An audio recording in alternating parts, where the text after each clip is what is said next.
अहम खबर है कि वफाक के बाद अपोजिशन ने पंजाब में भी महाज संभाल लिया है। जनाब, पंजाब असम्बली में वज़ीर आला के खिलाफ अदम एतमाद की तहरीक जमा करा दी गई है। एक जानब वफाक में सूरत हाल ये देखी जा रही है कि अपोजिशन की जानब से वज़ीर आज़म इमरान खान के खिलाफ तहरीक अदम एतमाद के हवाले से सरगर्मियाँ जारी हैं, तो दूसरी जानब अब सूबा पंजाब में भी वही सूरत हाल पैदा हो चुकी है, जहाँ पंजाब असम्बली में वज़ीर आला के खिलाफ अदम एतमाद की तहरीक जमा करा दी गई है। वफाक के बाद अपोजिशन ने पंजाब में भी ये महाज संभाल लिया। तहरीक मुस्लिम लीग नून के अरकान की जानिब से असम्बली सेक्रेटेरिएट में जमा कराई गई है। तहरीक राना, मशहूद अहमद, समीउल्लाह, मियां नसीर और दीगर अरकान ने जमा कराई है। वज़ीर आला के खिलाफ अदम एतमाद की तहरीक पर अपोजिशन अरकान के दस्तखत भी मौजूद है। तो आपको अपडेट करें कि वफाक के बाद सबसे बड़ा सूबा आबादी के लिहाज से हॉट फेवरेट जिसे कहा जाता है पंजाब, जहां पर पंजाब असम्बली में वज़ीर आला के खिलाफ अदम एतमाद की तहरीक जमा करा दी है। याद रहे कि वज़ीर आला पंजाब के हवाले से पहले भी काफ़ी जो है शिकवे शिकायतें सामने आ रही थी और ये ना सिर्फ अपोजिशन बल्कि PTI के अंदर के लोग जो हैं वो वज़ीर आला पंजाब के ख़िलाफ़ ये बातें कर रहे थे कि अगर वो जाते हैं तो देन हम जो है मीटिंग के लिए या एक टेबल पर बैठेंगे। और अब जो डेवलपमेंट है वो ये है कि वफाक के बाद अपोजिशन ने पंजाब में भी अब महाज संभाला हुआ है। काफ़ी एक्टिव हमें अपोजिशन दिखाई दे रही है। हम जानते भी हैं कि मरीम नवाज़ और हमजा शहबाज जो हैं वो निकले भी हैं महंगाई मुकाम मुहिम पर, और अब पंजाब असम्बली में वज़ीर आला के खिलाफ अदम एतमाद की तहरीक जमा कराई गई है। आज कौमी असम्बली का अहम इजलास होने जा रहा है, तहरीक अदम एतमाद पेश की जाएगी एंड लेट्स सी उसके बाद हुकूमत क्या स्टेप लेती है। पर अभी जो डेवलपमेंट अपोजिशन की जानिब से देखी गई है, जो अपोजिशन ने स्टेप लिया है उस वो ये है कि पंजाब असम्बली में वज़ीर आला के खिलाफ अदम एतमाद की तहरीक जमा कराई गई है। इसी पर बात करेंगे, नुमाइंदे खुसूसी अब्बास शब्बीर ने हमें ज्वाइन किया। जी अब्बास।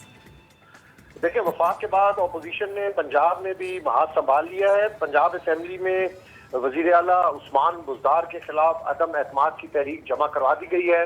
एक बड़ी और एक अहम खबर है कि वफाक के बाद अपोजिशन ने पंजाब में भी हुकूमत के खिलाफ महाज संभाला है और वज़ीर आला के खिलाफ अदम एतमाद की तहरीक जमा करवाई है। तहरीक पाकिस्तान मुस्लिम लीग नून के अरकान असम्बली राना मशहूद, समीउल्लाह खान, मियां नसीर और दीगर अरकान ने जमा करवाई है। असम्बली सेक्रेटेरिएट के अंदर ये तहरीक जमा करवाई गई है जिस पर अपोजिशन के अरकान के दस्तखत है। अदम एतमाद की तहरीक जमा होने के बाद वज़ीर आला असम्बलियां तहलील नहीं कर सकेंगे।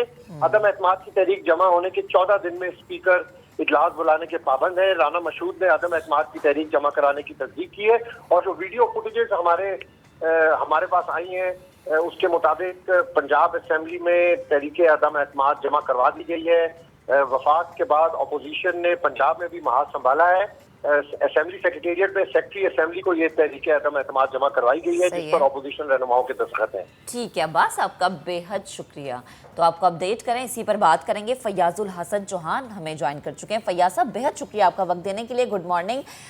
पंजाब में हम देख रहे हैं कि अब अपोजिशन यहाँ पर भी महाज संभाले खड़ी है और पंजाब असम्बली में वज़ीर आला के खिलाफ अदम एतमाद की तहरीक जमा करा दी गई है।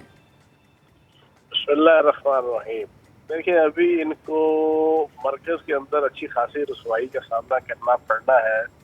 कल भी आवाम की ताकत इन्होंने देख ली, तो अभी मरकज से तो जनाब इन्हें कुछ मिला नहीं। ये सूबे में अब क्या लेने आए हैं? सूबे में तो इनके पास नंबर गेम पूरी हो ही नहीं सकती और अगर ये काफ लीग को भी अपने साथ बना लें तो इनके तकरीबन कोई 8 से 10 मेंबर हैं जो पिछले तकरीबन 3 सालों से अपनी अपनी पार्टी से मुतनफ़र हैं और वो खुद बुला के उस्मान बुज़दार साहब के मौक़िफ़ को तस्लीम किए हुए हैं और उनके साथ एडमिनिस्ट्रेटिवली कोऑर्डिनेशन के साथ चल रहे हैं। तो इनका तो नहीं ये चीज़ जनाब यहाँ पे मैं समझता हूँ। फैज साहब, अपोजिशन की तरफ से अनाउंस तो पहले ही किया जा चुका था कि पंजाब में भी तहरीक अदम एतमाद लानी है, लेकिन इसकी टाइमिंग के हवाले से क्या समझते हैं कि ऐसे वक्त में इनको डर ये लग गया था कि ये असम्बली तहलील न करा दे, क्योंकि अब जो इलेक्शन फौरी हो गए ना, अगर 6 महीने, साल या 3 महीनों के अंदर इन्हें पता है कि इमरान खान इस वक्त पाकिस्तान का कायद-ए-आज़म मोहम्मद अली जिन्ना के बाद दूसरे नंबर पे पॉपुलर तरीन लीडर पिछले 75 सालों में पैदा हो चुका है और इनकी अपनी लीडरशिप की करतूतों की वजह से, इनकी हरकतों की वजह से, इनकी किसी अदम एतमाद की टकटलियों की वजह से आज PTI पॉपुलर तरीन पार्टी और इमरान खान साहब सबसे पॉपुलर लीडर बन चुके हैं, जिसकी सबूत कल रात को पूरी दुनिया ने देख लिया।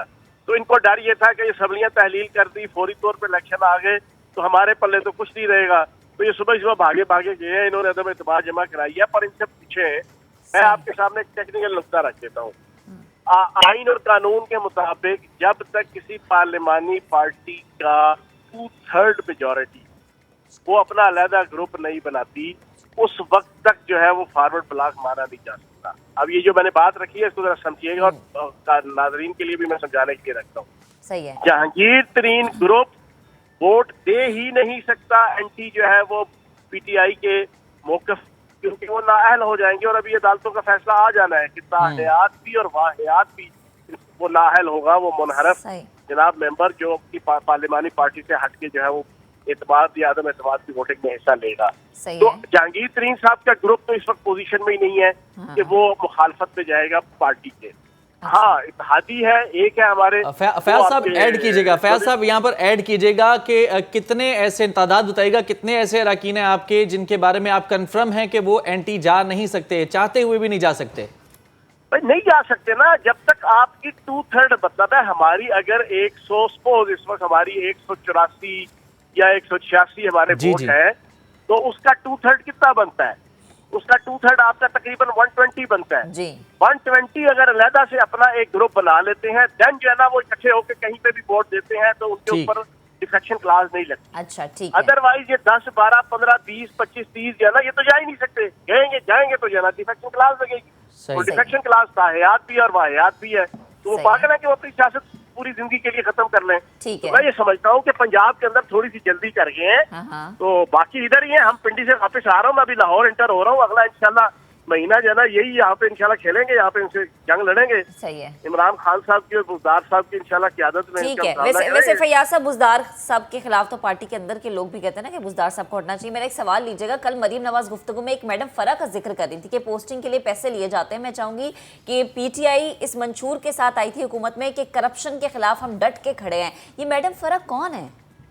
अच्छा, मैं वैसे एक सवाल पूछूंगा, ये बेगम सफदर अवान साहिबा से पूछिएगा, ये मसरूर गिल कौन है? निसार गिल कौन है? ये मसरूर अहमद कौन है? ये मकसूद चपड़ासी कौन है? ये जरा इनसे पूछिएगा। वो जो मुश्ताक चीनी था जो ना, वो रमजान शुगर मिल वाला, वो कौन है? शक्लें इनकी देखो, ये पूछते हैं वो कौन है, ये कौन है। जेब में नहीं है, ठेला देखने चले हैं मेला। इनसे पूछो यार तुम्हारी करतूतें क्या है? तुम्हारी चीजें तो नैब और FIA और SCCP और FPR और जनाब अदालतों ने और सुप्रीम कोर्ट और हाई कोर्ट और साहब अदालतों ने खोल खोल के आवाम के सामने रख दी है। तुम पूछते हो मैडम फरा कौन है? माँ सदके जाए तो प्यो डसके जाए। जो है इनको वो अपनी औकात में रहे, जितनी उनकी औकात है उसके मुताबिक। सोशल मीडिया पर भी ये तस्करा छिड़ रहा है, ये मैडम फरा का ये जो नाम गर्दिश कर रहा है, जरा वजाहत कर दीजिएगा, ये है कौन, ये मामला है क्या? वजाहत कर दी ना भाईजान, और कितनी वजाहत करूं मैं? क्या कुछ मसला सीखा को रखा तुम्हारे सामने? सही है, अरे बड़ा सिंपल सारी इलेबोरेट किया है। नहीं, आपने तो सवाल पे सवाल कर लिया ना फयाज साहब के, वो ये तो हम सुनते ही आ रहे हैं सारे नवाज। मैंने सवाल पे जवाब किया है।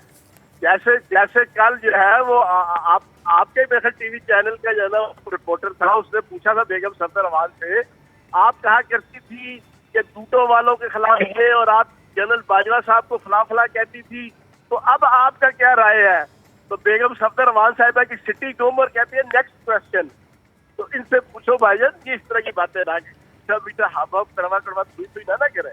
सही है, ठीक। अच्छा फैयाज साहब, लास्ट में कमेंट कर दीजिएगा, काफ लीग के हवाले से बड़ी बातें बाज़गश्त हो रही हैं, बड़ी ऑफर्स की जा रही हैं सीएम के हवाले से, हर कोई उन्हें यही कह रहा है कि सीएम पंजाब, तो प्लीज इस पे क्या कमेंट करेंगे आप? मैं तो देखो चौधरी परवेज लाई साहब है मेरे बुजुर्ग जी, मैं उनकी बड़ी दिल से इज्जत करता हूँ, बड़ा प्यार वाला ताल्लुक है।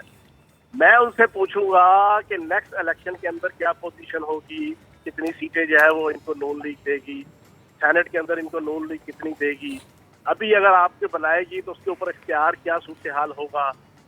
देखिए ये जितना डसे गए हैं ना चौधरी बरादरान पिछले 40 सालों में नून लीग से और आले शरीफ से, उतना कोई भी नहीं डसा गया। और जितना नून लीग और आले शरीफ को चौधरी बरादरान जानते हैं, टिड्डो जान देने टिड्डो, इनको पता है कि ये नाकाबिले एतबार लोग हैं। तो मैं नहीं समझता कि चौधरी परवेज लाई साहब 6 महीने की या 4 महीने की वजारत आला की खातिर कोई इतना बड़ी सियासी खुदकुशी करेंगे। मेरा ख्याल है कि उन्हें नहीं करते। ठीक है फैयाज साहब, बेहद शुक्रिया, आप मौजूद थे। और अब हमें ज्वाइन कर चुके हैं नून लीगी रहनुमा राना मशहूद अहमद खान साहब। राना साहब, बेहद शुक्रिया वक्त देने के लिए। Good morning. काफ़ी एक्टिव ओपोजिशन हमें नज़र आ रही है, पहले विफाक और अब पंजाब। कितनी तैयारी हम देख सकते हैं ओपोजिशन की कि पंजाब में मुत्तहिद रहने के लिए, खिलाफ खड़े होने के लिए, कितनी पुरुमीद है इस तहरीक अदम एतमाद पर? जी, इसमें बिस्मिल्लाहिर्रहमानिर्रहीम देखें, बहुत क्लियर है जी। कि इस वक्त हालात ये हैं कि पूरा पाकिस्तान तंग आ चुका है, महंगाई से, गुर्बत से, बेरोजगारी से।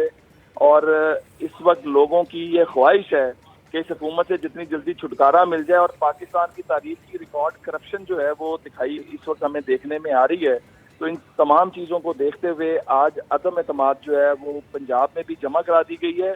और ये आगाज़ है उस मुहिम का जिसमें प्राइम मिनिस्टर के बाद पंजाब के अंदर फिर सेनेट का चेयरमैन, फिर उसके साथ साथ जो है हम जो है स्पीकर नेशनल असेंबली और सदर, ये तमाम वो मोरे हैं जिन्होंने पाकिस्तान को इस हाल तक पहुंचाया। और ये सबके जाने का टाइम आ चुका हुआ है। आज रेजोल्यूशन जमा हो चुकी है, आज नो कॉन्फिडेंस की मोशन जमा हो चुकी है।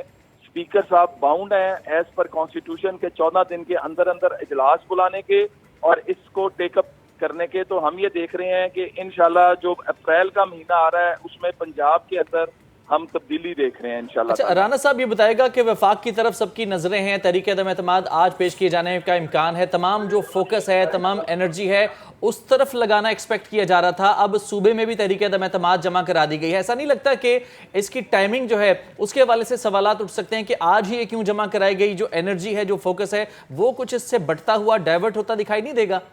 देखें, जो स्पीकर नेशनल असेंबली हैं ये मावरा आइन इकदाम कर रहे हैं। आर्टिकल 6 की उनके ऊपर एप्लीकेबल होता है और वो अब स्पीकर रहने के लायक नहीं रह गए हैं। जिस तरह का पार्टीजन बिहेवियर उन्होंने असेंबली में शो किया है, अपनी न्यूट्रलिटी को कंप्रोमाइज किया है। और हम देख रहे हैं कि इंशाल्लाह अब ये पंजाब के अंदर भी जो हम अब स्पीकर के रोल को देखेंगे कि उनका रोल कैसा रहता है। और हमें उम्मीद है कि ये हमारी जो मूव है, ये मूव इसीलिए है कि वफाक के साथ साथ पंजाब के अंदर भी जो है सफाई हो जाए। अब ये सफाई के मौसम का आगाज हो चुका है। सही है। तो राना साहब, ये सफाई में कौन कौन आपके साथ शामिल है, प्लीज ये भी बताइएगा।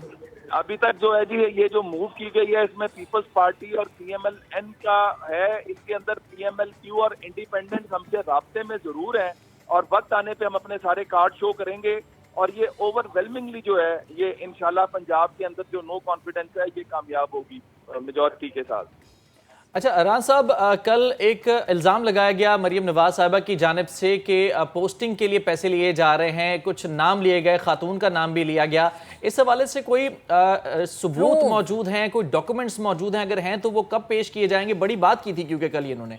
देखें, ये हम जो भी बात करते हैं बगैर सबूत के नहीं करते हैं जी। ये जो पंजाब में करप्शन का बाजार गरम करने वाले जो जिन लोगों के नाम बीबी ने लिए हैं, मरियम नवाज साहिबा ने, हम इस वक्त ये भी कर रहे हैं कि हम ECL के अंदर इन तमाम अनासर के नाम डालने की एक दरखास्त भी मूव करेंगे अगले आइंदा चंद दिनों के अंदर, ताकि इनका कड़ा एहतसाब हो और पाकिस्तान के अंदर हो और इनको यहाँ से निकलने का मौका ना मिले। अच्छा, राना साहब, आपके पास कोई इतलात हैं कि ये जो इल्जामात थे ये ज़राए की खबरें थी या फिर डॉक्यूमेंट्स यानी कि सबूत, कागज के ऊपर सबूत जो होते हैं वो थे इनके पास? पहले जो ऐवान वज़ीर आला से जो रिकॉर्ड गायब करने की कोशिश की गई है ये इसलिए की गई है कि ये सब कुछ डॉक्यूमेंटेड है और उनकी कॉपीज हमारे पास भी मौजूद है और वक्त आने पे हम सब कुछ सामने लेकर आएंगे। ठीक है राना साहब, ये ठीक है। राना मशहूद अहमद साहब हमारे साथ मौजूद थे और गुफ्तगू कर रहे थे। और जैसा कि हम देख रहे हैं कि पहले विफाक और अब पंजाब और अपोजिशन काफ़ी एक्टिव हो चुकी है और काफ़ी पुरुमीद भी नज़र आ रही है। और अगेन अगर हम बात करें हुकूमत की तो हुकूमत भी काफ़ी पुरुमीद है, काफ़ी एक्टिव है और जो है वो मुख्तलिफ, अगर हम देखें हल्का फ़िक्र के जो लोग हैं और जो उनके एनालिसिस हैं वो यही कहते हैं कि कुछ तुर्क के पत्ते खान साहब के हाथ से निकले जब उनके लोगों ने पार्टी को छोड़ा। जैसे कि कल हमने देखा शाहजहान भुट्टो, एक बहुत बड़ी शख्सियत, जब छोड़ा गया उन्होंने पार्टी को छोड़ा और PDM उन्होंने ज्वाइन किया। और अगेन नदीम अफजल चंद साहब ने जब छोड़ा PTI को और उन्होंने पीपल्स पार्टी ज्वाइन की। तो ये जो विकटें गिराने का सिलसिला है, चाहे वो नून लीग है, चाहे वो पीपल्स पार्टी है, या फिर अगर हम देखें कि हुकूमत के खिलाफ कोई और पार्टी है, तो काफी जोड़ का जो सिलसिला है बिल्कुल। और मुझे लगता है फराज ये सियासत का हुस्न है। नईम हनीफ हमें ज्वाइन कर चुके हैं, ब्यूरो चीफ लाहौर। नईम साहब, पहले हम देख रहे थे विफाक और अब अपोजिशन जो है वो पंजाब में भी हमें बहुत ज़्यादा एक्टिव नजर आ रही है। मैं फराज वाली बात आगे लेके चलूंगी टाइमिंग बड़ी मैटर करती है कि पहले सारी अटेंशन विफाक पे थी, अब वो अटेंशन डाइवर्ट होकर पंजाब पे आ गई है। देखिए, ये जब अदम एतमाद ऑपोजिशन जमातें इकट्ठी हुई तो पहले फैसला हुआ था पंजाब में अदम एतमाद की तहरीक लाने का। बिल्कुल ठीक। जब नजर आया कि वज़ीर आज़म पाकिस्तान जो है और पीटीआई वज़ीर आला पंजाब को रेस्क्यू करने की कोशिशें कर रही थी और उन्हें लग रहा था कि प्राइम मिनिस्टर जो है शायद वज़ीर आज़म होते हुए उस्मान बुज़दार की वज़ारत आला को बचा लेंगे, उस वक्त ये फैसला किया कि पहले वफाक में और वज़ीर आज़म के खिलाफ अदम एतमाद की तहरीक लाई जाए। अब जो अचानक से ये फैसला होता है, ये कोई प्लान में उस तरह से नहीं था कि इस टाइमिंग पे तहरीक लाई जाएगी। सिर्फ जो है हुकूमत की तरफ से पंजाब असेंबली तहलील करने की कुछ बातें जो हैं वो गर्दिश कर रही थी हुकूमती हलकों में। इस खदशे से ऑपोजिशन ने फैसला किया। और मैं आपको एक बात बताता चलूं कि ये जो एमपीएस और जो नून लीग के खास तौर पे रुकन सूबाई असेंबली तहरीक लेके आज पहुंचे हैं, ये कल रात तक मरियम नवाज और हमजा शहबाज शरीफ के लॉन्ग मार्च में शरीक थे। इनको रात लेट नाइट वापस भेजा गया है। ये फौरी तौर पे रात में लाहौर पहुंचने का इनको हुक्म दिया गया और उसके बाद कल के दिन में और परसों में ये सारे दस्तखत करवाए गए। नईम साहब, सवाल लीजिएगा इसी से रिलेटेड कि कानूनी तौर पर क्या ऐसा है कि असेंबली तहलील करने के अगर खदशात मौजूद हों और वजीर आला के हवाले से तहरीक अदम एतमाद जमा करा दी जाए तो किसी स्पेसिफिक टाइम तक ऐसा कोई डिसीजन वजीर आला की तरफ से या स्पीकर की तरफ से नहीं लिया जा सकता? देखिए, अब तो बिल्कुल नहीं लिया जा सकता। आईनी तौर पर जब तक ये तहरीके अदम एतमाद टेबल नहीं हो जाती, जब तक सेशन नहीं हो जाता, जब तक तहरीके अदम एतमाद का प्रोसेस मुकम्मल नहीं हो जाता। मैं यहाँ पे आपको एक और भी खबर देना चाहता हूँ। आप यहाँ पे जो सूरत हाल है पंजाब की, जो मेरी इतलात है, देखिए वफाक में कोई भी नतीजा आए, वो हुकूमत के हक में आए या हुकूमत के खिलाफ आए, वज़ारत आला पंजाब बचाना नामुमकिन हद तक मुश्किल हो चुका है। और ये मैं दावा कर रहा हूँ, ये मेरी इतलात है।